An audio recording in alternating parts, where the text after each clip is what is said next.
Buongiorno a tutti e bentornati a Valgrande. E sono qua e sono con il mio appuntamento annuale di fianco alla pianta preferita del nostro giardino. Sì, io sono di fianco alla mia storica pianta di fior di pesco che pensate è qui ormai da 50 anni. Pensate che è una pianta che è appartenuta a Rosetta, alla mamma di Alberto. E se io mi avvicino a questa pianta con questi bellissimi fiori bianchi è perché ormai significa che la primavera è alle porte. La primavera ormai è qua con noi e la possiamo ormai vedere un po' dovunque. Infatti se noi osserviamo i nostri prati sono pieni di pratoline, oppure troviamo anche le prime violette e quindi insomma ormai la bella stagione ci è a fianco. I colori che si porta alla bella stagione però noi cercheremo di portarli anche all'interno della nostra sala destinata alla ristorazione, ma non solo lì.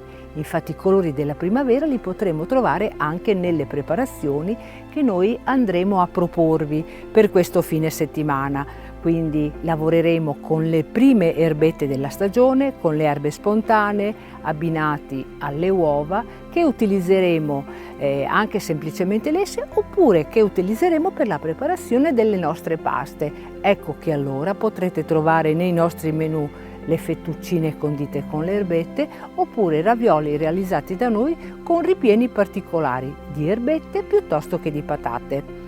Accanto a queste preparazioni però qui a Valgrande si possono assaggiare anche le carni provenienti dal nostro pollame e quindi si potranno assaggiare piatti a base di anitra piuttosto che di faraona oppure altri piatti alternativamente per coloro che non amano particolarmente la carne di pollame, ma poi non possono mancare neanche i piatti vegetariani. E a concludere i nostri menù si possono assaggiare i dolci sempre mi premetto di sottolineare che anche i dolci sono sempre preparati da noi.